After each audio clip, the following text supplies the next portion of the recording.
Tere tulemast taas kuulama Vabaduste portaali arutelu saadet. Mina olen Vabadus.ee toimetaja Hannes Sarv ja täna oleme stuudios juba tuttavas koosseisus ehk siis usundiloolane Peeter Espak ja vandeadvokaat Paul Keres. Tere! Tervist! Tere! No, teate, ütleks algatuseks, et selline ärev valimisteelne aeg on ja õnneks on näha, et ka valitsus tunneb seda ärevust nii hoogsalt, et alles siin esitati meile sellist uut riigieelarvet ja teatavas mõttes mulle selline paralleel tekkis natukene, et see võib-olla nüüd natuke julge, ma tunnistan ise ausalt, aga kergelt sellise, ütleme, bolševistliku alatooni võttis, et mäletate, ju küll, eks ole, et kui bolševikud olid 21. aastaks, 1921. aastaks kogu Venemaa majanduse täielikult, kogu riigi, eks ole, vetsupotist alla lastud, siis tuli geniaalne idee. Nad tegid uue majanduspoliitika.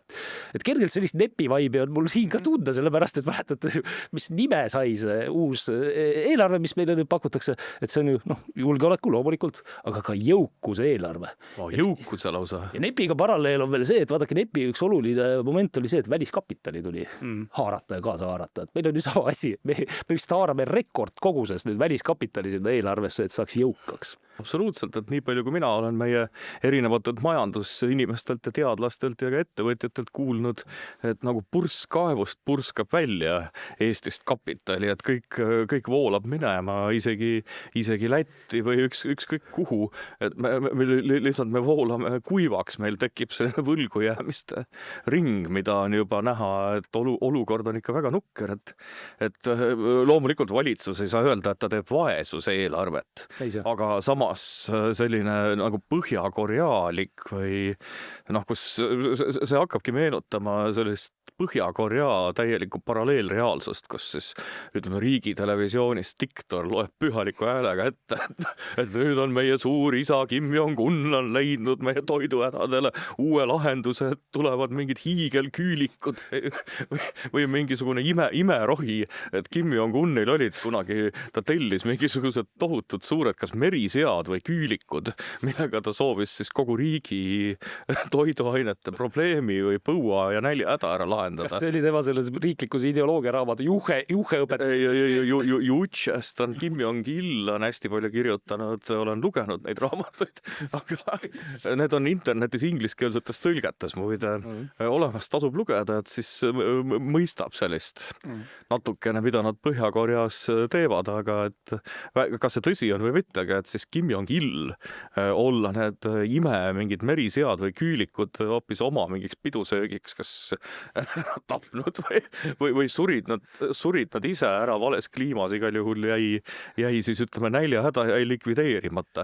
Et see, mida meie valitsus praegu siin välja käib, see meenutab juba, sest kõik ettevõtjad, ka töölised, ma arvan eriti ERSO orkestrandid, eks, kui rääkida või vahet ei ole, mis õpetajast politseiniku, päästjani, ajakirjanikuni, ettevõtjani, tehase tööliseni, kõik saavad ju aru, et see ei ole nii. Eriti ettevõtjad, kes ju kannavad vastutust nii oma enda pere kui ka töötajate eest mõnes mõttes.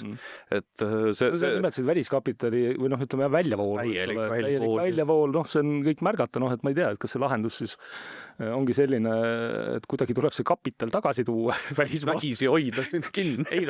Vägisi veel kinni hoida ei saa, see on võib-olla järgmine faas. Saab küll, Putin ju alates 2014. aastast tegelikult hoiab ju. Ta on keelatud raha Venemaalt välja viia ja need, kes välja viivad, need saavad Eestis rahapesu kahtlustuse selle eest või mõnes teises, eks ole, Euroopa riigis. Jah. Aga ma pean silmas seda, et meil on esialgne mõte on ikka, toome selle kapitali tagasi siis kõrge intressiga laenu näol või niimoodi. Et ühelt poolt läheb välja, eks ole, toome tagasi. Ja siis võtame maksudena ka inimeste käest natuke, küll me siis kuidagi ära elame, vaata, et see on see, tundub olevat selline majandamisloogika, mis meil siin siis jätkub, kuigi tegelikult ma kohe tunnistan ka ausalt, et mina seda 800 pluss või 900 lehekülge, palju see on see riigieelarve dokumenti seekord kätte isegi ei hakanud võtma või lahti tegema, avama, sellepärast nagu midagi aru ei saa sealt, et mida siis tehakse.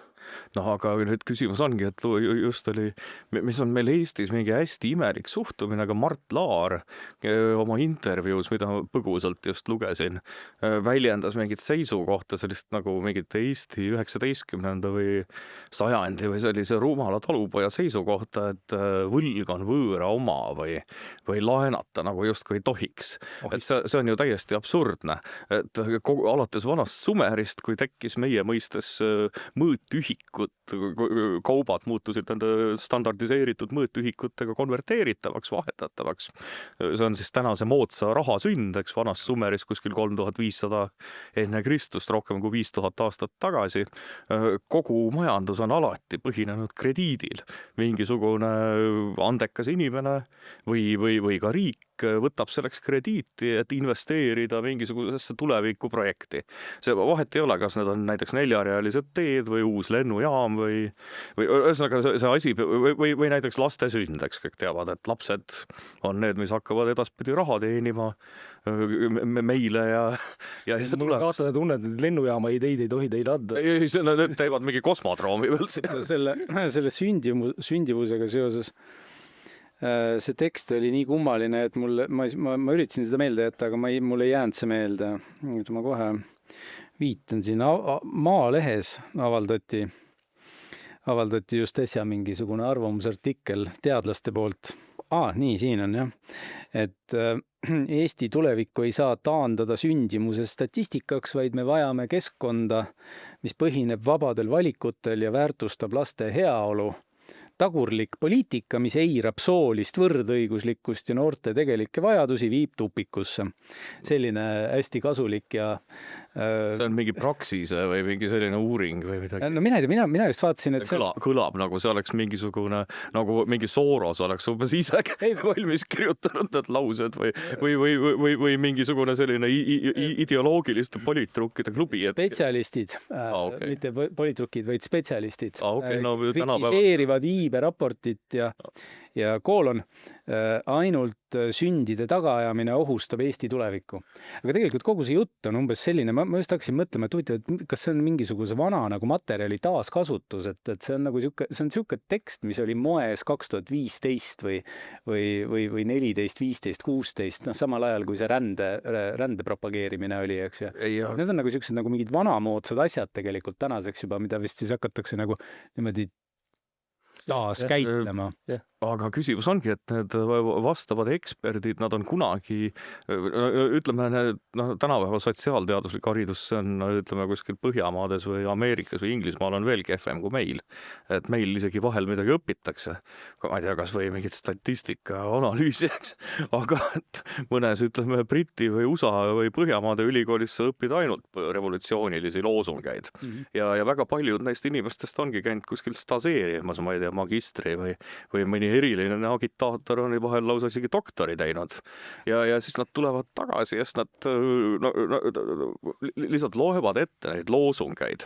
Aga kuna valdavalt need inimesed on täiesti arenemisvõimetud, siis nad ongi kinni mingites, nagu sa ütlesid, oma mingites õpinguaegsetes loosungites ja nad loevad neid tänaseni. Ja see on vahet ei ole, neid on mingi 1000 tükki võib-olla, kes on kõik neid sarnaseid alasid õppinud, räägivad ikka täpselt seda sama juttu. Seal võib kohutavalt segadusse sattuda, sest ma tegelikult ei saa aru, mis see spetsialistide lahendus siis on. Et ma ei tea, kas me selles... Seda siis ei ütle, tegelikult peakski aru saama, see immigratsioon, sa ise vaidlisid. No jah, võib-olla tõesti, aga teisest küljest, kas me selles oleme ühel nõul, et kui inimesi ei ole, siis see on probleem. Aga kas te ei ole siis kuulanud seda ideoloogiat, mida meile olgu mingitest igasugustest eurostruktuuridest kui ka näiteks Open Society Foundationist või ükskõik kust või isegi mingitest seltskondadest sealt maailma majandusfoorumist, eks inimesed tulevadki väljast, sellepärast on vaja avatud piire. Et piirid on takistuseks, et piirid on inimõiguste nagu sugugi, piirid ja sugu piiravad sinu vaba eneseväljendust. Näiteks ütleme, et sa tahad minna Liechtensteini, aga sa ei saa sinna elama minna, eks seal on... Aga kust inimesed tulevad? Bangladesh oli, mäletan, Tartu Ülikoolis on mingi kestliku arengu keskus vist. Seal oli mingisugune neiu või mingi aktivist või autor, kes kahjuks ei saanud küll ise kohale tulla, sest lumetorm oli. Ta on kliima soojenemise vastane võitleja, aga lumetorm oli Tallinna lennujaamal, suunati Helsingisse. Siis ta ütles, et lumetorm tulenes muidugi kliima soojenemisest, eks. Või muutusest. Või nüüd on mitmuses kliimamuutused, aga et ta Helsingist hotellitoast online pidas. Tema seletas, et Bangladeshis on, ta mainis mitmeid kümneid miljoneid Bangladeshis, kes ootavad uut kodu ja Eestis igal pool on nii palju ruumi. Meil võiks siin 20 miljonit bangladeshlast näiteks elada. Aga no see võib ka ju ära lahendada meie probleemid ainult nüüd, ma ei tea, järgmise 2 inimpõlve vaates, sellepärast, et nagu mina aru saan, siis need iibe indeksid, et kui palju lapsi sünnib ühe naise kohta, need on pöördumas negatiivseks kõikjal maailmas. No seda küll. Koreas on juba kõvasti alla 1, Hiinas on alla 1, Aafrikas on ta võtnud noka allapoole. Aga sellepärast sa peadki, ikkagi on selliseid riike, kus on veel hästi palju inimesi. Ja seal osad Musta-Afrika riigid ikka on see sünnituskorda on üle 5. Ja vaat meil on... Natuke saab veel. Vaata, kui palju maad meil on, et me peame, piirid on nagu sugugi, et soo kas muudad ära või üldse kaotad ära nagu perekonnagi ja piire ei ole vaja. Ja siis nad tulevad meile elama siia ja niimoodi meil on lõpuks, meil on 20, Holland on ju meist väiksem, seal on 17 miljonit või, et meie territooriumile mahuks vabalt 25 miljonit. Hakkame, võtame Somaalimaalt natukene, Bangladeshist, kus meil veel võiks olla Myanmarist natukene. Ikka. Ei, aga vaata. Ja kuskilt oli veel, et võtaks natukene näiteks Kongost. Kongo on, ja Somaalimaalt ja Eritreast näiteks, seal on vaesus praegu. Ja kuna kapitalist valge mees on ju teadupärast orjanduses süüdi, kuigi Saudi Araabia meie oleme orjanduses. Eriti eestlased, me oleme teatud tuntud koloniaalvõim, meil on valgesuse süü, piirid lahti ja see ongi see lahendus, mida välja pakutakse. No ma lugesin just... Aga selle lahenduse kõrval ei tohiks ka sellist lahendust välja pakkuda, lihtsalt nagu erinevad lähtekohad või erinevad vaatenurgad, et võib-olla tegelikult see on hea, kui lapsi sünniks rohkem. Seda kutsutakse tänases diskursuses natalistlikuks propagandaks. Selleks on nõndanimetatud sotsiaalteadlastel on oma terminoloogia. Kui sa toetad sündimist või sellist peremudelil põhinevat ühiskonda, näiteks mina toetan, et minul ei ole selle vastu midagi, kui on selline nunnu ja armas pere, eks, lapsed tahavad, kõik jooksevad ringi. Aias. See kindlasti takistab paljudel teadustööd, aga tegelikult see on armas, eks, kui inimestel on pere ja hea elu ja vanaisad ja vanaemad ja nüüd veel vanaisad, aga et see tulebki ära muuta. See on natalistlik propaganda, see on kurjus, fašism ja sa pead tegelema antinatalistliku propagandaga. Et on isegi kirjutatakse filosoofilisi traktaate. Üks kuulsamaid neist on pealkirjaga humaanne manifest, kus on taotletaksegi erinevad filosoofilised koolkonnad, kus taotletaksegi inimkonna lõppu. Aga kuidas see välja näeb, see antinatalistliku propaganda pärane eluviis? Inimene kaob ära. Tuttav saab lapse, siis selle asemel, et öelda, et oi, kui tore, siis on nõme. Oota, aga kas sa ei tea? Neil ei ole. Aga sellist praktikat juba on näha, selles mõttes ka. Ei ole. On või? Ikka on sarisigijatest räägib. Kuidas sa võisid? Inimesed perekonnal abielupaar, eks ole, 3 last, sarisigijad. Mul on 3 last, eks ole. Et sarisigija äkki, et öeldakse, võib-olla nalja, aga võib-olla tõsiselt. Lähed töö juurde, eks ole, pärast, lähed töö juurde ja siis ütled, et mul nüüd naine ootab järgmist last ja siis töökaaslased niimoodi vaatavad sellise pahaks paneva pilguga ja kuidas sa võisid? Aga nii ongi. Sa mõtle süsiniku jälje peale, mida see laps tootma hakkab, et et kas sa võtad vastutuse planeedi hävingust niimoodi, sa soovid seda hävingut nagu juurde toota põhimõtteliselt? Ei, ma tahtsin enne märkida lihtsalt, et tulemused on pehmemad versioonid sellest, kui me immigratsioonist räägime, keerulisemad versioonid sellest on, eks ole, grupi vägistamiseks nimetame. Ühesõnaga kuritegevus, vaadake kuritegevuse numbreid Lääne-Euroopas ja seal ei ole midagi teha, seal statistikas joostab nüüd immigratsiooniga ära. Aga selline pehmem versioon, millest aru saada, on nagu see, et just lugesin uudist sellest, kuidas Saksamaal arutletakse tõsimeeli selle üle, et kuidagi muuta seda kohustusliku kirjanduse osa Saksamaa siis koolides liiga palju Saksamaa siis klassikalised jooseid. Et kuidas sa ütlesid, Bangladeshist tulev inimene peaks siis nüüd Goethet hakkama lugema või midagi. Ei, seal tuleks ikka võtta, et kuidagi mitmekesistada seda asja. Millega sa mitmekesistad seda siis? No,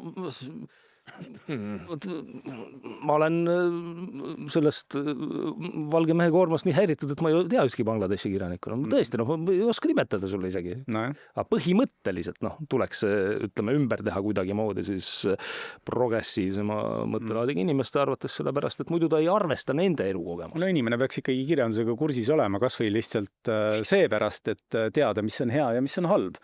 Et kuidas sa saad, eks ole, Goethet vihata, kui sa Goethet kunagi lugenud ei ole, et vähemasti siis loe läbi ja siis saa teada. Aga ta oli valge ja Hitler oli ka samast nagu keelkonnast, et kas see ei ole orjastab?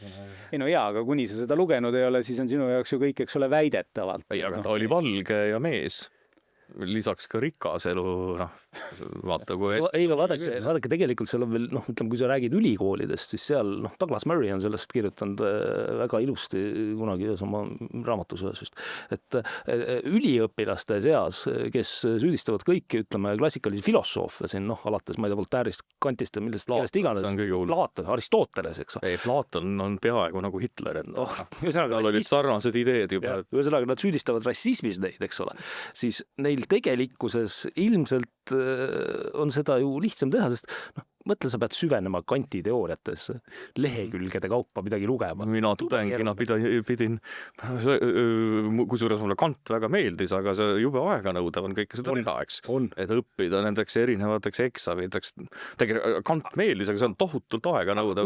Kuskil kirjas kunagi ta ütles midagi, mida tänapäeval võimalik tõlgendada rassistlikuna. Väga lihtne, enam ei pea lugema. Täpselt.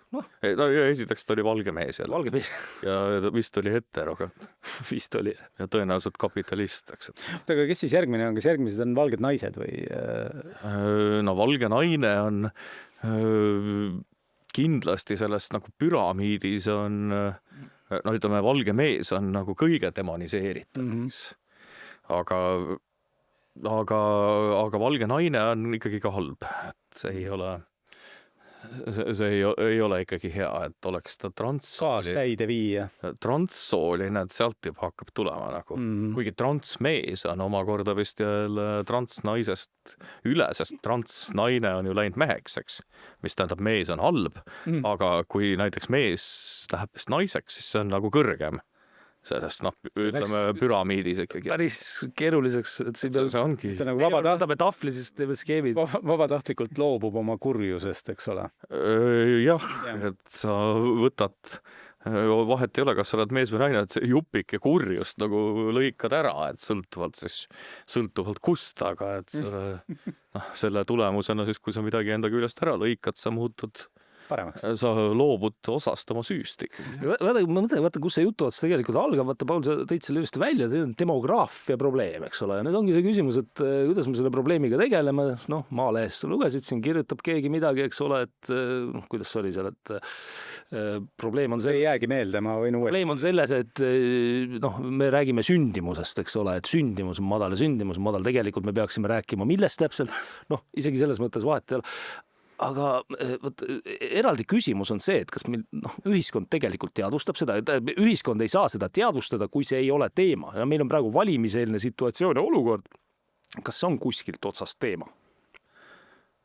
Mulle ei ole väga nagu hetkel silma jäänud antud teema, sellepärast, et mul on tunne, et ka konservatiivsed või parempoolsed poliitikud natukene kardavad seda teemat, sest see on manipulatiivne alternatiivsete meediavõtetega annab hästi lihtsasti mingisuguseid nii noori kui võib-olla mõnes mõttes vanemaid naisi kuidagi nagu üles pöörata, sest keegi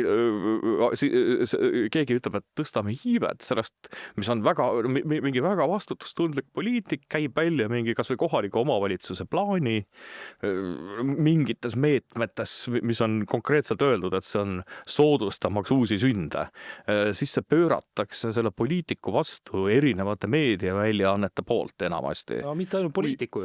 No või ka teadlase. No, on Eamets kaotas oma töökoha ülikoolis. Just. Et põhimõtteliselt see ongi tabuteema, sellepärast, et väga lihtne on just ütleme naistel, see ongi väga laste saamine ja mitte saamine, see ongi väga valus ja isiklik teema, see on mõistetav, et see puudutabki väga teravalt ja paljusid ka võib-olla valusalt see teema ja siis omakorda sellest rääkimist kardetakse. Aga poliitik ju ei räägi, eks ole, konkreetsest naisest ja tema lapsest või tema olukorrast, vaid tema räägib sellest, et kust tulevikus maksud võetakse. Aga see pööratakse meedias, kui milleks. Aga raha vastu ei tohiks ju kellelgi midagi olla. Aga meedias selle ütleme siis neobolševistliku baaskonsensuse ühe osa sellest, mis meil kahtlemata domineerib selle manipulatsioonide tõttu, selline olgu poliitik või teadlane, ta mustatakse nii üle, et inimesed natukene kardavad. Aga kui me võtame kriteeriumiks riigieelarve ja ma saan aru, et meil on vist heaolu kriteerium, meie riigis alati on riigieelarve, kas ta on suur, kas ta on tasakaalus, mingid sellised näitajad. Inimeste juurde kasv ju igal juhul aitab toetada riigieelarvet. Inimene on selline olend veel, et tal on, eks ole, pürgimus millegi parema poole, ta tahab rohkem teenida, ta tahab rohkem makse maksta seetõttu, ta ei taha makse maksta, aga see on, eks ole, vältimatu tagajärg, kui ta rohkem teenima hakkab. Et ta on nagu selline ise õppiv, ise tootev kullaauk, eks ole. Ja selle kõige arvelt on ju võimalik teha neid fantastilisi asju, on võimalik toetada või rahastada igasuguseid uuringuid, eks ole, Peeter, mille suhtes sa oled väga kriitiline ja ma arvan, et ma olen heade uuringute osas väga mittekriitiline, lihtsalt sellise ideoloogiliste loosung, kus sul on loosung määrab ära juba selle, mis on uurimistöö tulemuseks. Ei no lihtsalt, eks ole, on mõned ennast teadlasena identifitseerivad inimesed, kes tegelevad igasuguste uuringute läbiviimisega, saades selleks rahastust, ma kujutan ette, et ainult riigieelarves. Peaaegu ainult, jah. Ka nende elu on ju võimalik paremaks teha või vähemalt säilitada nendele seda söö ja elu kvaliteeti. Kui tuleb lapsi juurde. Aga nende palk on alati tulnud kas mingitest MTÜ võrgustike grantidest või siis riiklikest ideoloogilistest rahadest. Jah, just. Raha pääseb sinna läbi selle, et meil on maksumaksja. Tegelikult nad minu meelest võiks kõik lihtsalt maha istuda ja omavahel kokku leppida. Et siin teeme ühe grupi, eks ole, nendele teadlasena ennast identifitseerivatele inimestele, kes toodavad igasugust soga. Nad ei ole nõus suga kohtuma. Vähemalt kuulake mind ära, eks ole, nii. Et teie palun sinna nurka, eks ole, lepime kokku, et teie kritiseerite sündimust või sündivust, eks ole, ja selle parandamise katseid. Meie siin saame aga rahus tegeleda sündivuse suurendamisega, Eesti demograafilise olukorra olulise parandamisega, sellega Eesti rahva jõukuse tõstmisega ja me lubame omalt poolt, et me võimaldame teil ka selle elustiili jätkamist, mida te seni viljelenud olete. Minu meelest on see täiesti normaalne, selline sümbiootiline asi. Ja kusjuures sellega me ju säilitame ka jätkuvalt mulje sellest, et meil on vaba ühiskond, kus on arvamuste paljusus, kõik võivad uurida ja arvata, mida iganes nad tahavad. Aga Paul, mulle tundub, et sa oled lihtsalt normaalne inimene. Aga, ja sellise loogilise mõtlemisega. Aga nüüd sa käisid välja inimestele, kes ei ole nagu ei kuulu sinna kategooriasse, ühesõnaga siis ennast teadlasena identifitseerivad inimesed, kes tegelevad siis oma palgatöö ja põhitegevusena põhimõtteliselt siis sellega, et hävitada Eesti riiki. No lõppkokkuvõttes, mitte ainult kogu lääne tsivilisatsiooni, eks, ei tegelikult kogu maailma. Lihtsalt kõik halvasti, aga et kui sa ütlesid, et saaks kokku või arutaks, esiteks nad ei tule kohale, sellepärast, et nad teavad, et nad kaotavad iga debati sulle. Sest nende jaoks on see võitlus. Nende jaoks ei ole arutelu. Peeter, ma ei paku välja debatti. Ma pakun välja kohtumist, kus neile öeldakse, et te saate raha. Ei, nad teavad juba, et nad saavad raha eeldusel, et nad võitlevad näiteks islamofoobia vastu. Ütleme mingi projekt, hakkame võitlema Eesti lasteaedades, ülikoolides, koolides ja tänavadel islamofoobia, aga sellest saad. Või mingi naiste õigust omada oma keha või midagi. Või mingisugune mitmiksooliste inimeste õiguste eest. Sealt tuleb nende raha ja on kogu aeg tulnud. Aga sina räägid nagu inimmaailma, normaalse maailma toimimisest tavalistes majandus- ja kapitalismi oludes, mis on nende kõige suurem vaenlane. Sa põhimõtteliselt sina, eriti Peeter Koppel, muidugi, aga sina kujutad neile inimestele põhimõtteliselt eksistentsiaalset ohtu, kogu nende elustiil. Vaadake näite.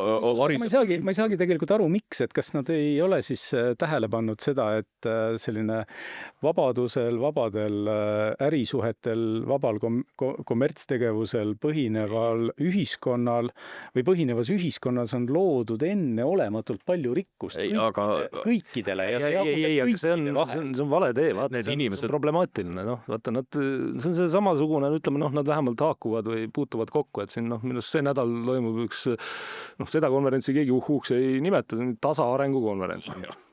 Tasaarengu konverentsil arutatakse sisuliselt, teate, tasaareng, inglise keeles degrowth on ju, sisuliselt tegelikult arutatakse seal seda, kuidas, nad ütlevad küll, et majanduskasv on vaene, aga tegelikult nad on kapitalismi vastu, sisuliselt, kui majanduskasv ja majandus ei toimi, sina räägidki siin, et kõik saavad kuidagi rikkamast, kui kõik toimetavad niimoodi vabalt ja vaba nemad ütleme, sunniviisiliselt ütlevad, autod on probleem, jalgrattaga tuleb sõita. See on antihumanism, see on põhimõtteliselt inimese vastu.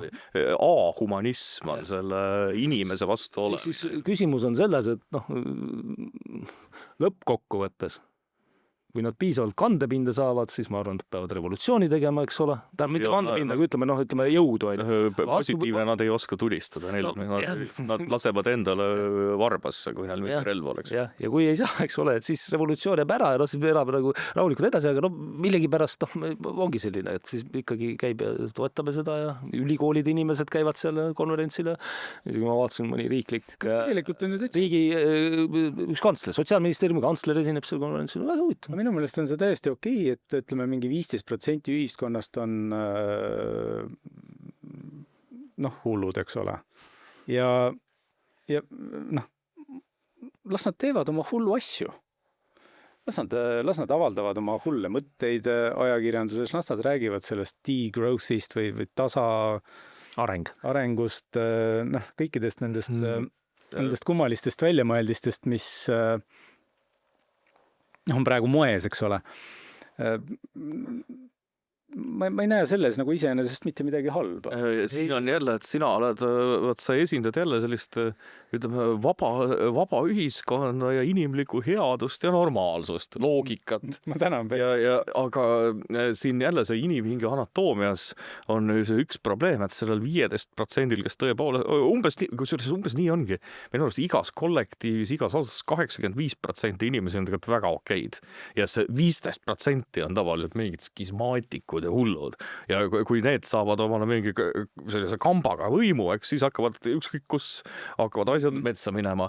Aga tähendab selle hullu inimhinge anatoomias on sees selline nähtus nagu võimuhiha. Neil ei aita see, et nad lihtsalt teevad oma asja. Nende põhiliseks võtame kas või Foucault, ta keskendub tal on ainult üks väärtus, võim.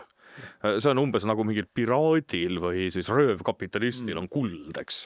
Või sellel nukitsamehe kollil, eks on see kuld, siis Foucault on ainult võim ja kogu see kogu woke liikumine ja see neobolševistlik, neomarksistlik, ütleme, vasakäärmuslik liikumine, mis on USA, Briti, Põhjamaade ülikoolides eriti esil ja pseudokodaniku aktivismis, kaasa arvatud Palestiina aktivismis, nende inimeste põhitaotlus ei ole selles suhtes mitte otseselt raha või mingid materiaalsed hüved, vaid see on võim teiste üle.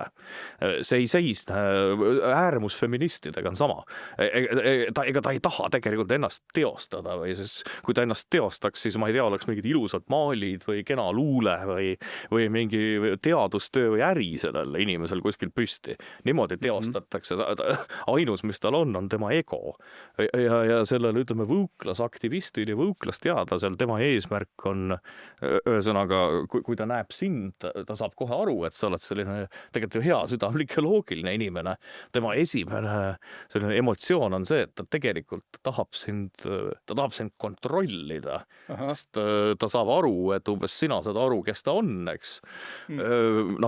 Mingis alateadlikkus ja selle kontingendi eesmärk ei ole mitte mingid maised hüved otse, vaid isiklik võimu omamine, selline väga kuri tahe omada võimu, öelda teistele, kuidas nad peavad olema. See on võib-olla selline, ma olen ise kasutanud suure sotsiaaltädi seda nagu kuvandit, et ta on mingisugune selline jõhker, hiiglaslik sotsiaaltädi. Minguna õige kuu peal. Kes ütleb, nii, kell 2 sööd täpselt nii palju putru, kui sööd gramm rohkem, saad mingi elektrišoki või siis räägid ainult nende sõnadega, ainult nendel teemadel, sõidad ainult selle kiirusega, sellise autoga, ma ei tea, igal pool tuleb filmida sind, eks.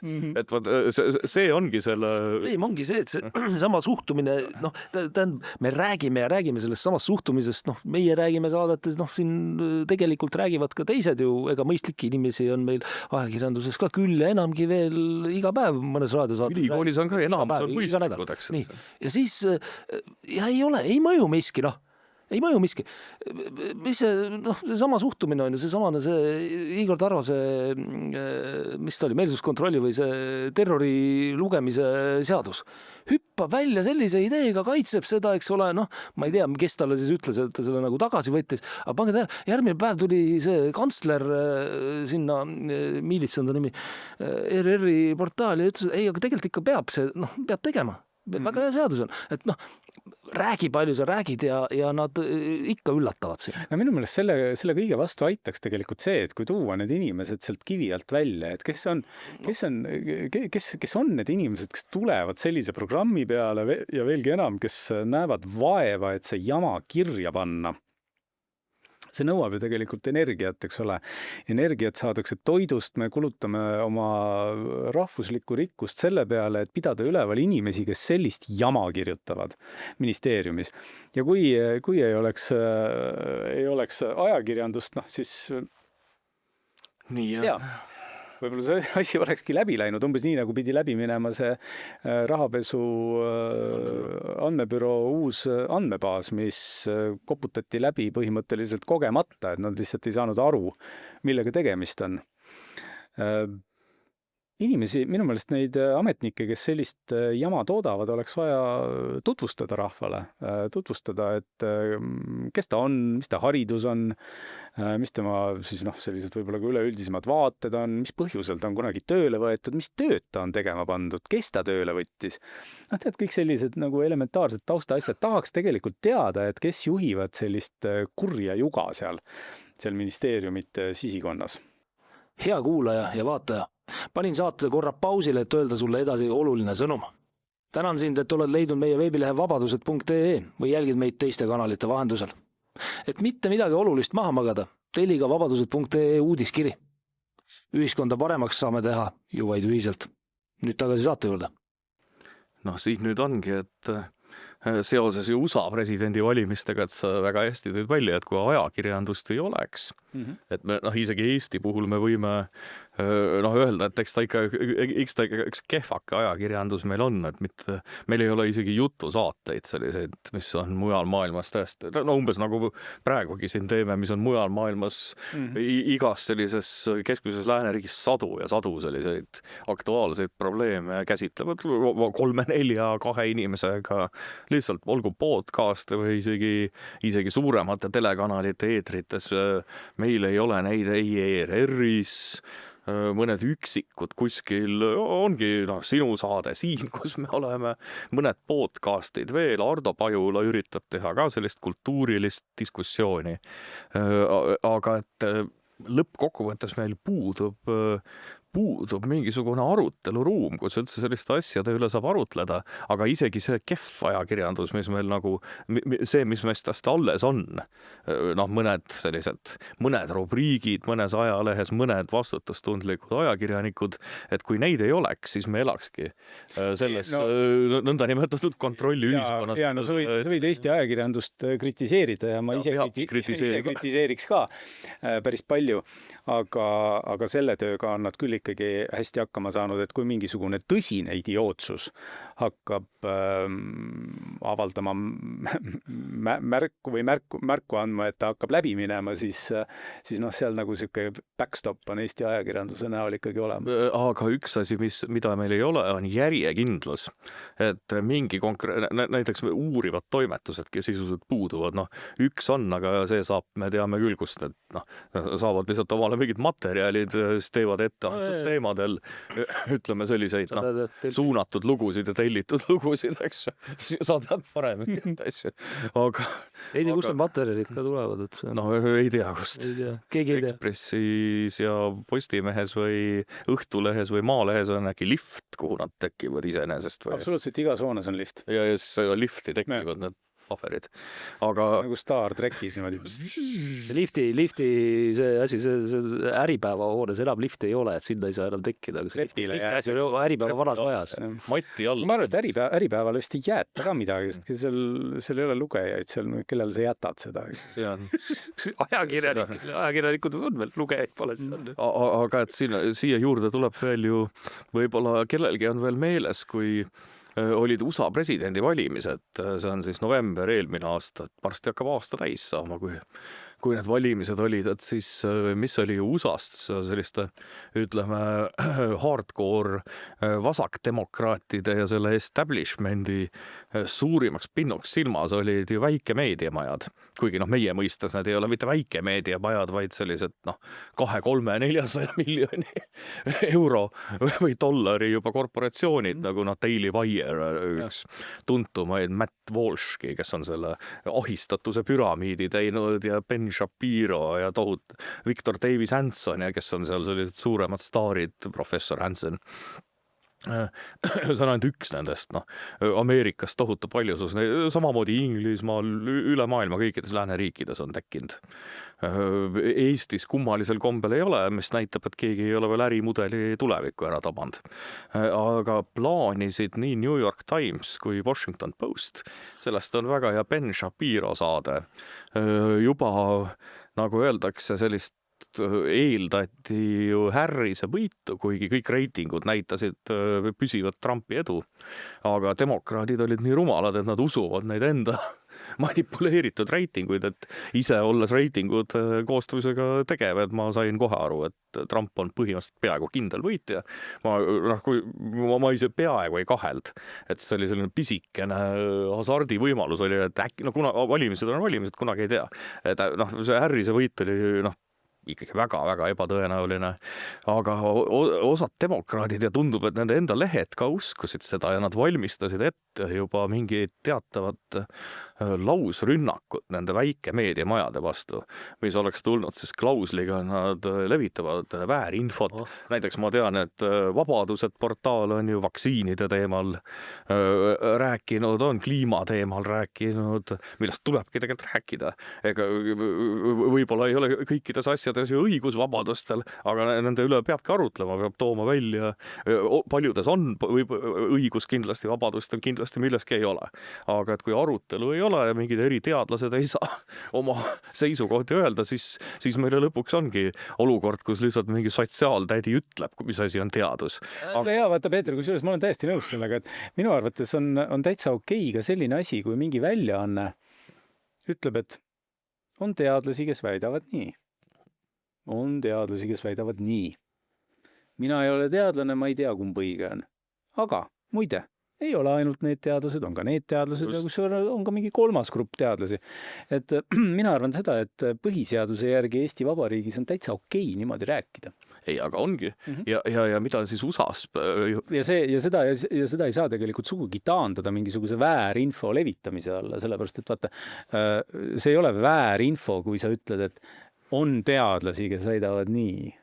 On teadlasi, kes väidavad nii ja on teadlasi, kes väidavad naa. Just. See on tegelikult täitsa okei. Aga niimoodi teadus toimibki. Sellepärast, et maailmas ei ole mitte kunagi mingit teaduslikku konsensust üheski, ainult mingis matemaatilistes valemites. Vaata, probleem on veel see. Üks teadusala on, tähendab, kus on tegelikult konsensus. Õigusteadus. See on teine sfäär. Seal, jah, ta ei vasta muidugi klassikalise teaduse tunnustele, aga matemaatikas ma arvan vist ka vähemalt on... Sa võid öelda, et sa saad seal öelda, et mingi asi lihtsalt nii on. Kordustabel või erinevad... see on lihtsalt matemaatika on selline teadus. Ja juura erinevalt, näiteks Eestis viidi juura ju sotsiaalteaduste alla. Juura on tegelikult eraldi ühiskonnasfäär, mis peaks olema oma teaduskonna all. Sest juura ei ole sotsiaalteadus, kui nii võtta, et juura on juura. Ikka äkki on, sellepärast, et millega juura tegeleb õigusnormide uurimisega ja õigusnormid on lihtsalt sotsiaalsete normide ja sotsiaalse käitumise eriliik. Ei, seda küll, aga lihtsalt juura on eraldi sfäär. See, mida me praegu ütlesime, muidugi oli sügavalt õigusteaduslik. Aga et sa ei saa panna õigusteaduskonda kokku näiteks pedagoogide ja sotsioloogide või, sest juura on nagu arstiteaduski või teoloogia, eks ta on täiesti eraldi ühiskondlik teaduslik sfäär, mida sa ei saa panna lihtsalt teistega kokku. Sest see ajalooliselt on nii välja kujunenud, aga Eesti puhul meie jaoks traditsioonidega läänemaailma ajalugu ei kehti ammu enam. Aga et kuhu pooleli jäingi siis nende suurte demokraatide lehtede poolt ja ka telekanalite poolt valmistati põhimõtteliselt ette juba mingeid seeriad laimuartikleid, kuidas nad levitavad igasugu väärinfot. Näiteks ütlevad, et sugusid on ainult 2, väärinfo tegelikult on ju 15 või 186, et ei tohi niimoodi väärinfot levitada ja näiteks keegi ütleb, et vaktsiinid ei ole nii toimivad, kui see mingi riigiamet ütleb väärinfo, kuigi sellel väikemeediamajal on ju õigus, ta kasutab teadust. Aga seleta, Peeter, kuidas see saab väärinfo olla? Minu meelest ei saa väärinfo olla ei see, et sugusid on 2, kui ka väärinfo see, et sugusid on, ma ei tea, 186, sellepärast, et need on lihtsalt seisukohad ju, ei ole või? No ongi, aga küsimus on selles, et plaanimisel põhimõtteliselt oli selline lausrünnak just nende nõndanimetatud väike iseseisvate meediamajade vastu, kus oleks tulnud terved seeriad artiklid, kus oleks siis paljastatud seda, kuidas nad teevad seda. Ja see oleks sündinud siis, kui oleks Harris võitnud, jah? Just. Ja siis oleks hakatud sotsiaalmeedia platvormidelt nõudma nende eemaldamist. Sellepärast, et USA riigil olid Bideni ajal kõik need tsensuuriaparaadid olid loodud ja põhimõtteliselt Trumpi võit tegelikult tõi kaasa selle, et USA meedia säilitas oma sõltumatuse. Et ainus ongi on need, mis kuuluvad USA föderaalringhäälingu seaduste alla, on need CBS, ABC, kes rikkusid muide reegleid, neid Harrise kampaania intervjuusid toimetades ja seal on konkreetsed reeglid, et kõik peavad saama sama palju sõna ja et näiteks Foxile see ei kehti, nemad ei kuulu selle ringhäälingu seaduse alla, aga et kui oleks Harris võitnud, me oleks ikka selle meediavabadusega oleks ikka väga halvasti, siis ei Shapirosid ega paljusid teisi, me ei näeks nende erinevaid saateid praegu tõenäoliselt YouTube'ist, Google tõenäoliselt paneks nad kuhugi viimastena, kui mingisse otsingusse paned, Instagramist oleks kustutatud. Aga nüüd on ju vastupidi, need YouTube teatas, et raputas tuhka pähe endale, just oligi eelmine nädal, et eksisime. Ja Zuckerberg, Mark Zuckerberg, siis Meta omanik, Facebooki omanik ütles 22 juba, et kõige nagu kõvemal Bideni võimutsemise või õigemini nende, kes Bidenit valitsesid, sest Biden ei olnud ammu enam president. Aga ju Zuckerberg ütles täiesti ausalt välja, et ta lihtsalt ei ole nõus enam sellega, et talle marsib kuhugi FBI sisse ja ütleb, kuidas ta peab valimisi kajastama või talle valetati, et see Hunter Bideni arvuti olla siis mingi Vene infooperatsioon. Hiljem selgus, et kõik oli põhimõtteliselt FBI poolne väljamõeldis selleks, et FBI, põhimõtteliselt oligi, et Trump kandideeris FBI ja CIA vastu, kes tegid mingisuguseid, ütleme, meedia manipulatsioone. Mul on ka häid uudiseid, et nagu sina, Peeter, tead, eks ole, ma esitasin Ameerika Ühendriikidele selle üsnagi laiaulatusliku FOIA teabenõude. Sa rääkisid just kõikide USAID ja Eesti riigi omavaheliste seoste kohta, kus ma taotlesin, et USAID annaks välja kogu teabe kõikide projektide kohta, mis nad on teinud 5 aasta jooksul Eestiga ja Eestis.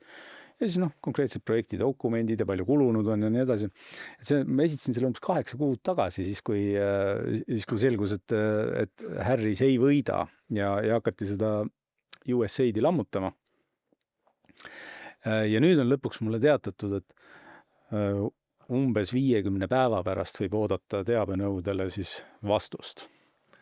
Sa võib-olla ei peaks seda avalikult ütlema, et sa kaod vahepeal nagu Vene anekdoodis, et kaod ära. Kuhu ma kaan? Ei tea. See on nagu lendad keldrist õhku. Ei, sa teed keldrist suitsu ja siis avastatakse alla kukkunud. Aga mida sa sealt leida loodad? Ma lihtsalt tahan teada. No see ei, ma tahan ka teada. USAID-iga tegid koostööd või õigemini said rahastust ka meie mitmed ajakirjad.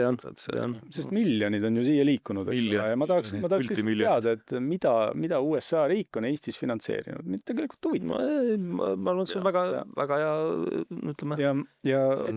Ülioluline teema, sellepärast, et kõik need, ütleme, sooideoloogilised, transideoloogilised survestusoperatsioonid toimusid põhimõtteliselt üle kogu maailma vastavate rahade eest. Et tegelikult oleks vaja välja selgitada ka see, mismoodi kooseluseadust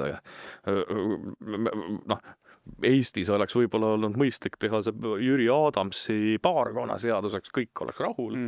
Absoluutselt kõik, eks ta käis sellise hea asja välja, aga alates sellest, kui ju Biden kuulutas, juba tegelikult Obama 2012 kuulutas oma presidendi siis otsusega USA välispoliitika üheks tähtsaimaks keskseks teemaks kõikvõimalike vähemuste õiguste kaitse üle kogu planeedi ja selle edendamine, kuhu juurde kuulus ka aktiivne töö kõikide riikide sees nende poliitiliste jõudude ja isikute vastu, kes siis mingil moel kooseluseadusi vastustasid või seda kahe soo teooriat siis toetavad. Vahepeal Trump tuli vahele, Trump 4 aastat tuli vahele, siis programmid jätkusid täpselt samamoodi, sest Trumpil polnud aega üldse tegeleda ja Biden tõi selle veel jõulisemalt esile. Näiteks hea näide on see, kuidas Kabulis juunis 2021 siis hakati Vikerkaare lippu promoma USA ametliku poliitikana, võite arvata, mis Taliban sellest arvas. Et oli 2 kuud veel ja Afganistan oli läinud, eks. No aga iseenesest ei oleks ka halb ju see, kui Vikerkaare lipu promomise tagajärjel Taliban ära kaoks. Teeksid väärarvestuse ja selle tagajärjel lihtsalt lõpeks, eks ole, see organisatsioon eksisteerib. Sellest ei oleks tegelikult kahju. aga just ongi, et see on väga oluline info, et kuivõrd erinevad, see sekkumine toimus ka erinevate organisatsioonide, MTÜ-de, nende rahastusvõrgustike kaudu. Aga et see on väga oluline teada saada ka, kuidas, ütleme, see USA ametlik välispoliitika, mis põhimõtteliselt nõudis läbi osade sallivusseaduste läbisurumist, pluss siis kulisside taga tegeles spetsiaalselt inimeste, ütleme, kompromiteerimisega, kes seisid mingite muude traditsioonilisemate. Siin ma tahan tunnustada Eesti Vabariiki. Eesti Vabariigis on ka, eks ole, avaliku teabe seadus ja inimesel on õigus pöörduda teabenõudega igasugu teabe saamiseks, mis ei ole asutusesiseseks kasutamiseks kuulutatud või tunnistatud teave. Asutusesiseseks kasutamiseks meil vist tunnistatakse küll, ma ei tea, ma arvan, et mingi 90% teabest. No see on lihtne, pannakse see tempel peale. Aga vähemalt sa saad selle ligi tasuta. Eks ole? Sa saad tasuta, sa ei pea maksma selle eest, et sulle teavet väljastatakse. Ameerikas peab maksma selle eest. Ja see käib seal niimoodi, et sa kirjutad oma teabenõudesse, mida sa tahad. Ja sa kirjutad sinna oma eeldatava taluvusläve, et kui palju sa oled nõus maksma, mis on see maksimumsumma, mida sa oled nõus maksma selle teabenõude täitmise eest. Ja juhul, kui nad leiavad, et teabenõude täitmine on kulukam, siis nad võtavad sinuga eraldi ühendust ja räägivad läbi, et kas sa ikka tahad seda teabenõude täitmist. Aga täita tuleb, maksta tuleb, aga täita tuleb ka. Ja kinni katta nii väga ei tohi neid asju. Et võimalused materjali kinni katta on minu arusaamist mööda seal oluliselt ahtamad, kui on Eestis.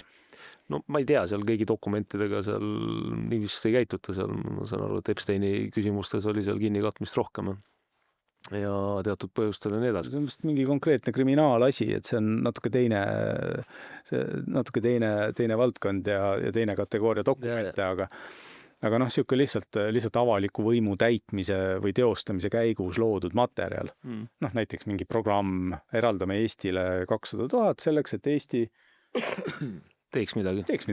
Kuule, aga rahad peaks olema ju otsa saanud. Selles mõttes ma nüüd mõtlen seda, me räägime Ameerikas muutus, USA-d, kõik nii, mis siin toimus, kuidas tehti ja nii edasi. Aga meil siin vaimses mõttes ju ei ole paljudel inimestel nagu muutunud midagi, et oleks kuidagi muusika ära lõppenud, enam ei räägi seda juttu, eks ole. Ikka tuled räägid, kuidas seda seletad?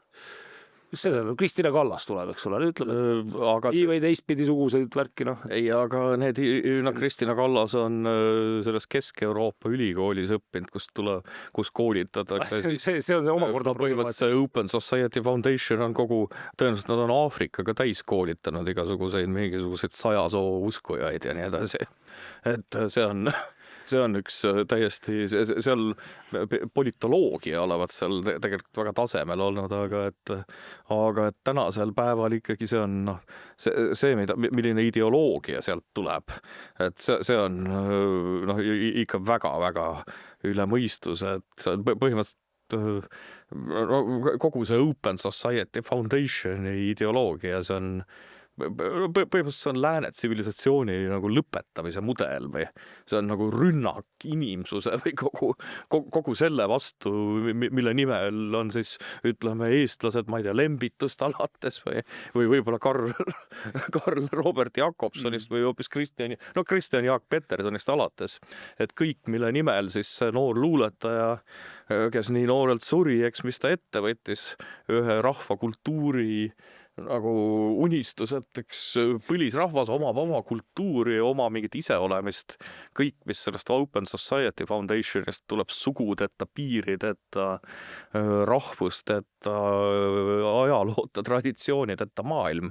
Et sellest ei ole tegelikult midagi. Sellest ei ole tegelikult midagi väga hullu, sellepärast, et meil on demokraatia ja meil on vabad valimised.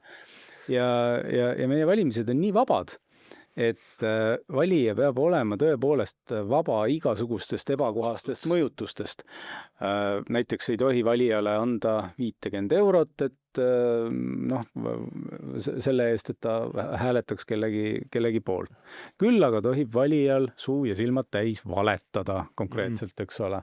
Sisuliselt toime panna sellist tegu, mida eraõigussuhetes nimetatakse kelmuseks, et kui ma ütlen, et ma vali mind, siis sul maksud ei tõuse, aga kui sa valid ta ära ja siis maksud tõusevad, see on nagu tegelikult ikkagi ebaõige ettekujutuse loomine oma tegelikest kavatsustest, mille tagajärjel valija teeb siis oma selle demokraatliku vara ehk hääle käsutuse, annab selle hääle ära ja võt siis tekib talle sellest kahju. Aga selline asi on nagu lubatav tegelikult Eestis. Ja võib-olla põhjendatudki, et iga inimene võib minna platvormi peale ja rääkida seal, kuulutada mis iganes programmi ta tahab ja siis on valijate otsustada, et kas see inimene väärib siis seda kohta või mitte, on ta siis Open Society taustaga, on ta üleüldse ilma igasuguse taustata, on ta mingi kuritegeliku taustaga, mis iganes taustaga. Et kõigil on õigus sinna püünele minna ja valimistel aktiivselt osaleda ja valituks saada. No absoluutselt, aga see on ju probleem, vaata sa ise räägid ka seesama valetamise teema niimoodi, et see on nagu see üks probleem, aga ma mõtlen, et siin on probleem ka, millest sa üldse ei räägi, et maksude puhul valetasid, aga sellest küsimuses, meil on küll kohalikud valimised ja see on rohkem selline riigi kui terviku teema, eks ole, ja riigipoliitilise juhtimise küsimus, aga seesama teema, millest me puutusime, eks ole, korra, seesamane jälgimise teemad, asjad, keegi kuskil midagi ei räägi sellest, üldse vaikima, valetamise alla ka ei lähe otseselt, aga kõik ütlevad, et laiutavad poliitiline juhtkond laiutab käsi, on ju. Nüüd see, mis Hussar seal ikkagi natuke valetatakse vist ka ju, et öeldakse, me ei ole sellest, issand, siuke üllatus on, et politsei teeb mingid pilte ja inimeste näod ja numbrid ja kõik asjad jäävad peale, pole enne siuksest asjast kuulnud. Tegelikult tuleb välja, et ikka on küll, on ju, et see on siuke suhteliselt pikk programm olnud ja pikaajaline. Jah. Et valetatakse. Minu meelest see probleem on lihtsalt selles, et vaata valijatele ei anta võimalust sellele valetamisele nagu kuidagi moodi reageerida. Et Eestis jah, tõepoolest erakorralised valimised teoreetiliselt on võimalikud, aga siis, kui seda ventiili tegelikult ka vaja oleks, kus on näha, et pinged ühiskonnas on kasvanud keemispunktini ja kus just võib-olla erakorralised valimised võimaldaksid seda leevendada ja resetti teha ühiskonna elule, et edasi minna tervemalt, siis seda seal ei ole võimalik teha ja ei ole võimalik teha eelkõige just nimelt seetõttu, et inimesed täiesti loomulikult jällegi, ma mõtlen siis võimu juures olevad inimesed mõtlevad eelkõige oma elatisele. Jaa. No niimoodi saabki ju kohutavalt palju kahju teha nagu ühiskonnale, kuna seda mehhanismi ei ole, mis siis kuidagi moodi distsiplineeriks mitte valetama sind, siis sa võidki... Mingis mõttes see mehhanism on muidugi, aga see mehhanism on, ütleme siis riigi kontekstis iga 4 aasta tagune, aga ütleme, et siis ma ei tea, kuidas nüüd praegu, reitingud näitavad, eks ole, et ühel erakonnal ei ole enam tegelikult asja nagu tulevikus siis vähemalt riigitüüri juurde, see on siis Eesti 200, aga põhimõtteliselt ega seda valetamist ka otseselt ju ära ei ole karistatud, kui sellist ja nad võivad seda kahju teha veel edasi, nagu näitab ka see samane, mis ma tahtsin siin öelda, see samane Hussari, ma ütleks siis avantüür, mis ta seal Riigikogus korraldas, et soovis, ma saan aru, selles mõttes ma saan aru, et ta soovis seda veel vaikselt teha, eks ole, see tuli kuskilt teiste poliitikute kaudu välja, et võtta ära kuskil kriisiolukorras Riigikogu liikmetelt täielikult siis igasugune voli üldse midagi otsustada. Nii absurdne kõik. Aga tegelikult ongi, probleem ongi nagu selles minu meelest, et nendel inimestel, kes on võimu juures, nad tunnevad ennast võimu juures nii kindlalt, nad on täiesti kõigutamatud seal. Et oma tegevuse kohta aruandmise ja seletamise, heauskse ja ausa aruandmise ja seletamise asemel nad tegelevad lihtsalt suitsu näkku puhumisega meile. Absoluutselt ei huvita, mida neist arvatakse, sellepärast, et valimised on alles 2027. aastal, küllap unustatakse selleks ajaks ära. Kui oleks reaalne oht, et kõrgeim võimukandja teoreetiliselt rahvas.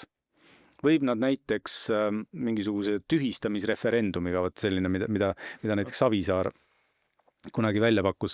Mingi sellise asjaga võib nad tagasi kutsuda ja uuesti need valimised esile kutsuda, siis sellisel juhul, ma arvan, suhtlus võimu ja rahva vahel oleks hoopis teissugune. Ja me ütle tingimata seda, et nüüd just praegu on kindlasti vaja see valitsus maha võtta ja mingi teine sinna asemele panna, aga see ülbus, tuimus ja täielik vastutustunde puudumine on selle tagajärg, et sellist ventiili meie põhiseadusesse kahjuks ei ole sisse kirjutatud. Ei, see on printsipiaalne loomulikult. Ja osalt ikkagi tuleb siin visata kivi ka ajakirjanduse kapsaaeda. Nimelt meil on väga palju teemasid, mida peaks nii kaua järjekindlalt taguma, kui see annab ka tulemusi. Meil on ajakirjanduses, keegi teeb oma kõmuloo ära, heal juhul 2 nädalat, kui see on mingi ülisuure skandaali puhul 2 nädalat see püsib ja see poliitik võib juba ette teada, et hiljem talle seda keegi meelde ei tuleta, sest kõik on tegelikult ju omadeks, ütleme selline liberaalne baaskonsensus või progressivistlik baaskonsensus valitseb meie kõikides riigiametites, enamuses meedias ja praeguste võimuerakondade juures. Need inimesed on kõik omavahel kuskilt pidi seotud, ka need ajakirjanikud, mõni unistab võib-olla Riigikogu kohast, mõni tahab isegi mingiks kommunikatsioonispetsialistiks saada, ütleme 2 korda kõrgema palgaga, kui on need väikesepalgalised erinevad reporterid kuskil, eks. Ja nii ta läheb, et põhimõtteliselt tehakse oma lugu ära ja mingi nagu meeletu sigadus, täielik korruptsioon, võtame kas või see Tuuliku värk 2,6 miljardit ja mis seal kõik oli. Ja 10 päeva mitte keegi ei mäleta, ei räägi. Ja siis hakka nüüd seda siis meelde tuletama, et rahvas ei mäleta. Võta praegu ette see Rheinmetalli asi näiteks. No see on absurd. Meil on võimalus, et tuleb Rheinmetall tootma siia relvi ja moona. Ühest küljest öeldakse, et Vene oht on nii suur, et see pole kunagi nii suur olnudki. Eesti riiki on vaja relvastada. No Lembitu ajal oli suurem. Jah. Aga siis nüüd tuleb Rheinmetall ja ütleb, kuule, et tahate, et teeme koos, et me tuleme ehitame teie juures. Siis selle peale ütleb Eesti riik, ei, et meil on siin üks teine. Me kõik teame, mis on, seal on raha on vaja omadele jaotada mingite idufirmadele. Idufirmad, see on selline, ütleme, mingi kummaline loogika. See on lihtsalt seal on juba inimesed olemas, kellele see raha seisukohta selles, et mis seal konkreetselt taga on. Aga ütleks ju nii, et tegemist on päris kummalise seisukohaga Eesti riigi poolt. Aga meil on kõik siin kummaline viimasel ajal. Ja mis siis nüüd ajakirjanduse poolt järgnenud on? Mitte midagi. Kuulasime selle ära, jah, case closed, et Rheinmetalli tehas siia ei tule. Lätti tuleb, Leedus vist on juba või? Ei, ma lihtsalt mõtlen, kui ma oleks mingi toimetaja, ma saadaks mingisuguse uuriva üksuse kuskil nagu mingit dokumente lappama, neid Rheinmetalli inimesi nagu uurima, et mis nad räägivad, siis küsiks erinevatelt Eesti mingitelt ühesõnaga sellise vastaabiga asjade. Ma võin sulle öelda, mis tõenäoliselt, mis oleks Rheinmetalli inimeste tagasiside, et me ajasime neid Eesti mingeid ametnikke taga, eks ole, mingi 2 kuud, on ju. Ja siis, ma ei tea, mingi kord 3 nädala tagant vastas meile keegi e-mailiga, et me tegeleme. Hästi pahuralt. Tegeleme ja siis lõpuks ei tõstetud enam toru ja siis me vaatasime, et järelikult me ei saa siia tehast. Ja siis lõpuks öeldi, et what do you want? No ma ütleks niimoodi, et proovides siis natukene niimoodi katet teha, siis kui ma olen ise ka tegelenud, eks aastaid Eesti mõistesse suuri ajakirjandusega, siis ega tänaseks ongi, nagu Peeter ka siin mainis, et sellist uuriv ajakirjandus on kallis. Uuriv ajakirjandus on kallis, ta on ressursimahukas, sealt ei pruugi alati midagi tulla, see on loomulikult raske töö kõik ja nii edasi, aga sellest ressurss on hädavajalik loomulikult, aga sellel tuleb siis ressursse alla panna ja kui sa saad kui sa saad oma selle, ütleme, sul on äriettevõtte töö kuidagi teistmoodi ja sul Meta maksab sul selle mingi üksuse veel sinna mingi faktikontrolli osa endiselt kinni või midagi, et mis sa siis seal nagu nii palju siis seda ressurssi sinna või teise või kolmandasse kohta, et don't rock the boat, on ju, nagu öeldakse, et mis me siin kõigutame või et mõni teine välja on. Ja siis on Rahvusringhääling, aga seal selle eelarve on niikuinii niimoodi, raha läheb paremale ja sõelaga kantakse. Seal läheb suurem osa mingile estraadile. Väga palju, kas või ETV-s ja igal pool on estraadi toetamine, mis peaks olema erameedia ülesanne, kõik need igasugused palagani show'd ja usside söömised ja see ei peaks olema, ise olin alles nõukogu liige, et ma olen alati nii öelnud, aga kindlasti peaks olema selline ka tasuta kättesaadava interneti, ütleme, viisakate, väärikate uudiste, millega minu arust saadakse väga hästi seal hakkama. Uudistega saadakse. Uudiste portaalis on see väga hästi. Eesti riigile on minu meelest nüüd viimase 10 aasta jooksul jäänud külge, vähemalt minu hinnangul, on jäänud külge selline saamatuse mulje, et me nagu ei saa hädavajalike ja teinekord ka lihtsate asjadega lihtsalt hakkama.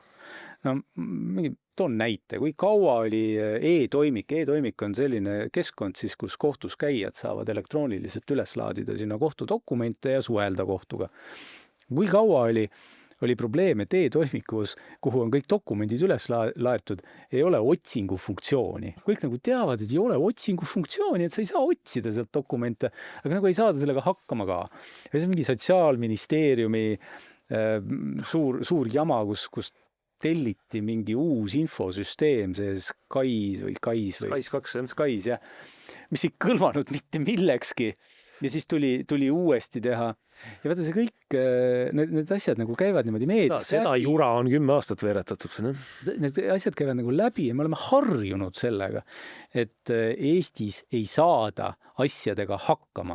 Aga me oleme sellest enne ka Paul rääkinud, et kas siin ei ole äkki selles küsimus, et pagan, et kui midagi juhtub, hakkama jälle ei saada, kulutatakse raha ära ja jumal hoidku, võib-olla varastatakse raha, aga keegi pagan ei vastuta, vaata, et me oleme sellest rääkinud, keegi vastuta, no panevad edasi seal. See ongi, me oleme harjunud sellega, et asjadega mitte hakkama saamine on okei. Riigile kahju tekitamine on okei. Ja seni, kuni see seisukoht ei muutu, ma mõtlen olulistes asjades, siis seni jääbki alati, vähemalt minu sisse küll see hirm, et kui nüüd nagu mingil hetkel on päriselt ka millegagi vaja hakkama saada, siis äkki jälle ei saada.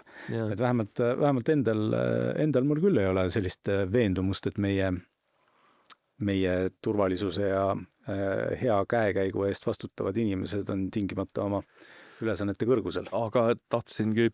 Kui sul on see pöördukse fenomen veel see juures, eks ole, see tähendab siis seda, et korra oled siin juhtival kohal kaitseväes, siis juba oled juhtival kohal kaitsetööstus, et siis seda ei saagi usaldada.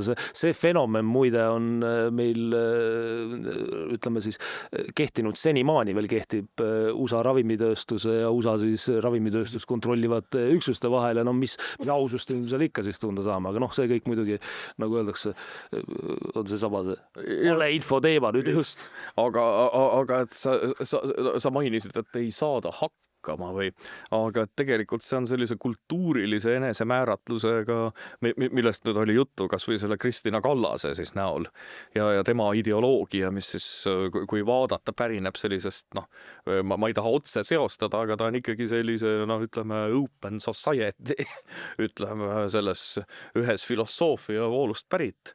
Et ma ei ütle, et selle suurimaks põhjuseks ikkagi on see, et meil hetkel võimutsev võimurite seltskond siis. Nende jaoks ei ole Eesti emotsionaalselt oluline. Nad on harjunud käima kuskil, tõenäoliselt nad on isegi New Yorki näinud ja Pariisi ja eriti Londonit ja millised nagu suured majad ja nende arusaamas on see kõik, mis siin toimub, mingisugune selline pisike matsirahva siblimine ja ma vahepeal siin otsisingi, kui juba Kristina Kallasest juttu tuli, otsisin välja tema selle üle aegade tsitaadi ja sina veel mainisid enne valetamisest, aga küsimus on see, et Eesti 200 puhul need inimesed ju isegi ei valeta. Nad on otse kõik välja öelnud, mida nad mõtlevad ja loekski ette, kui tohib selle klassikalised tsitaadi aasta 2016 ajaleht Sirp, Kristina Kallas, Eesti Vabariigi haridus- ja teadusminister.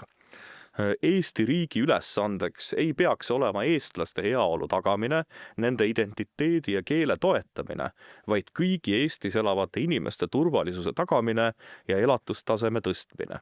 Eesti keel on sellises poliitilises ruumis ühine suhtluskeel, mitte ühe konkreetse kogukonna privilegeeritud keel. Eesti keele tähendus peab muutuma kogukonna identiteedi aluseks olevast keelest Eesti riigikeeleks. Eesti kultuur peab integreerima elemente kõikide Eesti elanike sümbolitest, representatsioonidest ja väärtustest. Eestlastele jäägu nende pastlad ja kannel ja tõde ja õigus, kuid ka Andrei Ivanov on Eesti kultuuri Eesti kultuur ja Eesti kultuuri saab väljendada vene keeles nii kirjanduses kui ka laulupidudel.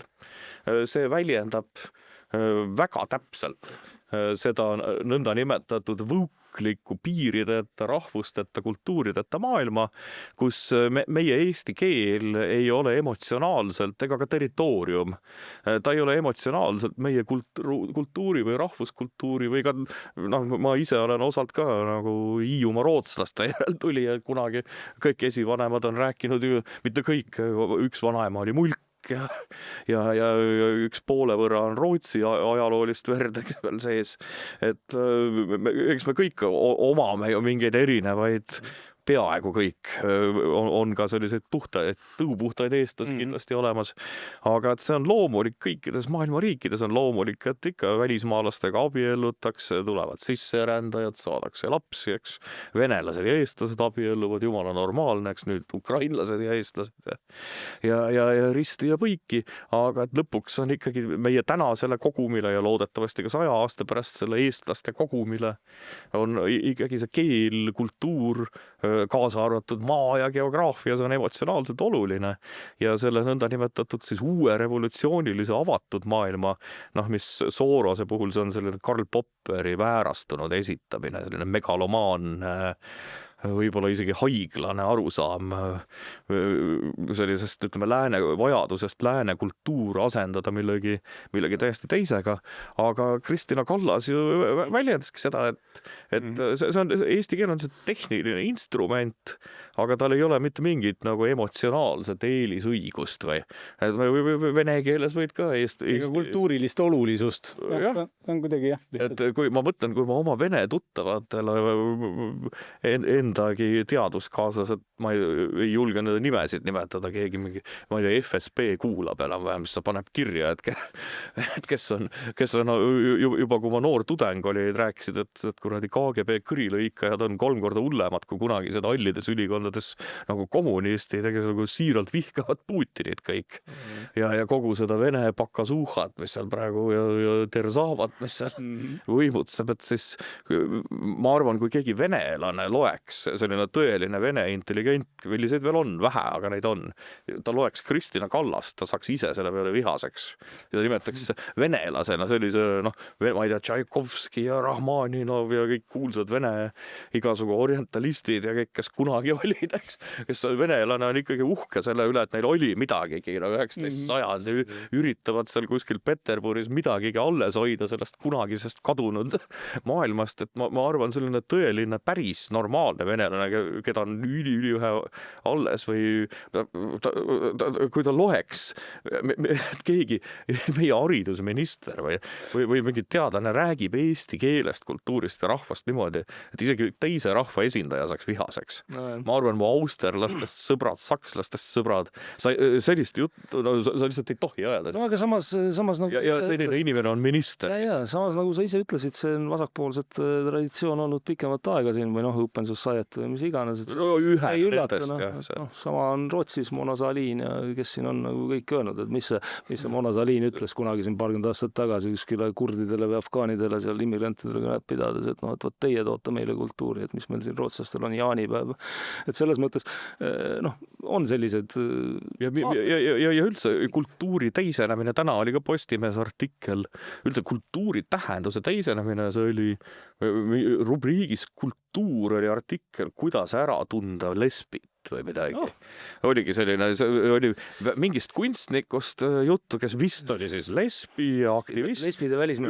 Üldse ei huvita, et mulle meeldib, vahet ei ole, või mulle meeldib ilus kunst, vahet ei ole, kas see on homo, lesbi või hetero selle teindeks.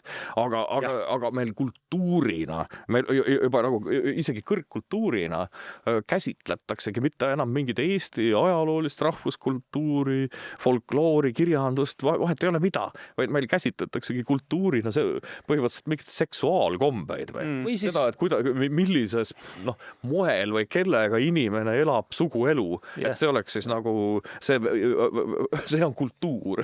Muide, ma eile käisin Helsingis ja sõitsin 2 korda taksoga, mõlemal korral oli taksojuht Araabia päritolule viitava nimega inimene ja mõlemad rääkisid hästi rõõmsalt ja hästi puhtalt soome keelt. See on loogiline, Pariisis on sama, et viimati Pariisis eelmine suvi kogu aeg pidi Bolti võtma, seal oli nii mustanahalisi ja araabla, hästi tihti oli vaja ühel üritusel sõita taksoga ühest punktist teise ja kõik räägivad, sa ei saaks Prantsusmaal, mis on ju üliliberaalne, see Macronigi, see En Marche liikumine on ikkagi ultraprogressivistlik, liberaalne liikumine, sellist asja, et taksojuht ei räägi. Varssavis Indu taksojuhi võtsime ja siis juhtumisi oli päev, pidin Varssavis olema, võtsime Indust taksojuhi, ikka teed taksojuhiga juttu, lennujaamast veel sõita on ja uurisime, et kas ta poola keelt peab ka oskama, sest loomulikult peame Poolas ju. Ja siis me rääkisid, et jumala hea riik, et turvaline ja hea elada, keegi saatsid sõidad taksoga ja mis oli nüüd, meil oli eelmine reede oli Ühiskonnauuringute Instituudi see seminar, konverents, Postimees kandis ka üle väga, minu arust oli väga korda läinud üritus aga mul on see paha komme, et ma tahan suitsu teha ja siis käisin vahepeal ettekandete vahel suitsu tegemas ja siis kuulan kõrval oleva restorani 2 teenindajat, kes olid mõlemad vene keeles omavahel rääkisid, tegid suitsu. Neil ei tundunud olevat Ukraina aktsenti või nagu selline tavavene aktsent.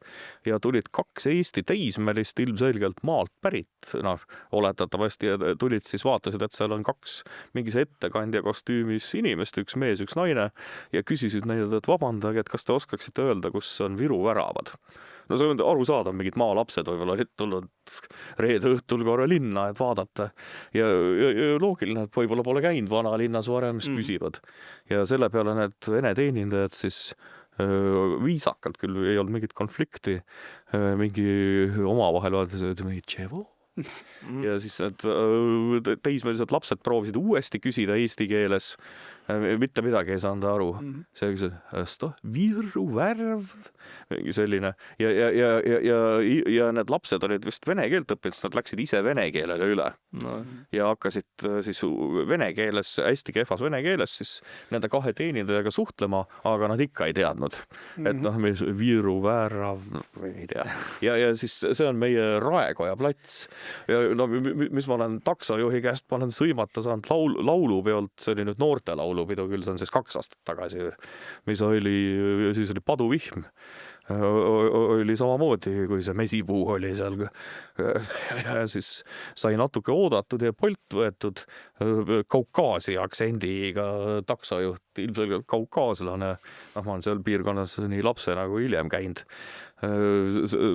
Sealt tuli mingi fašist ja hašš sõnaga. Ma ei saanud isegi aru, mis seal viga oli ja siis ööbisin ühes hotellis ja siis käisin veel järelüritustel ja siis hommikul mõtlesin, et lähen kuhugi sööma. Seal on Vabaduse väljakul on see tunnel, kus siis on mingi restorani moodi asi ka. Astun sinna sisse ja küsin, et mis te soovitate päevapraeks või midagi taolist eesti keeles. Siis mulle inglise keeles vastatakse sorry, we don't speak Estonian here. Ja siis ma küsisin uuesti üle, et vabandage, kas ongi, et mitte keegi ei räägi eesti keelt siis, vaid see oli mingi 10 inimest, mingid kokad ja kõik. Siis ta ütles, no, sir, nobody speaks Estonian here. Kõik need olid siis omakorda, näo järgi võiks pakkuda, ma ei tea, India või mingid Araabia maad või Iraan, vahet ei ole. Ja siis esimene koht, kus ma sain siis eestikeelse teeninduse oli Vallibaar. Ja seal ainus Vallibaar, siis vähemalt kõhu täis, seal müüakse seda head lõhe või saia. Ja mitte üheski Euroopa pealinnas, isegi Brüsselis, need igasugused Brüssel on tohutult kriminaalne linn, eks. Seal on Raekoja plats ja kõik on ka mingid narkomüüjaid ja vargaid ja kriminaale täis. Isegi need räägivad kohalikke keeli. Et ma mõtlengi, et sa ei saa ei Belgias ega Prantsusmaal ega Saksamaal sa ei saa kerjata isegi, kui sa ei räägi kohalikku keelt. Ja meil lihtsalt ongi mitte midagi, mitte ühtegi. Ja lihtsalt keeleseadus ei kehti. Et see... Kuulge, aga vast tuleb selle peale mõelda selles mõttes, et vaatan meil siin neid olulisi asju arutades saate... Desiree mumm on arutamatu veel. jätame sellistest kõige olulisematest. see oli kõige olulisematest teemadest Desiree Pummi seiklused Hussari, mis ta on, see abi või nõunikuna, jäävad vist järgmiseks korraks, aga selles mõttes olulised teemad nii alguses kui lõpus. Alustasime demograafiast ja jõudsime lõpuks välja tegelikult immigratsiooniga seotud siis ütleme silmnähtavate teemadeni tänavapildis, vahel muid teemasid, nii et ma arvan, et sai hästi analüüsitud ja eks siis tulevikus jälle aitäh teile, Paul ja Peeter, et saatesse taas tulite. Aitäh kutsumast. Me täname ka teid, head vaatajad ja kuulajad, ja väike palve ka, et aitaksite meie sisul levida, märkige saade meeldivaks ja jagage sotsiaalmeedias sõpradega. Tuleme teie ette kindlasti jälle. Kõik head.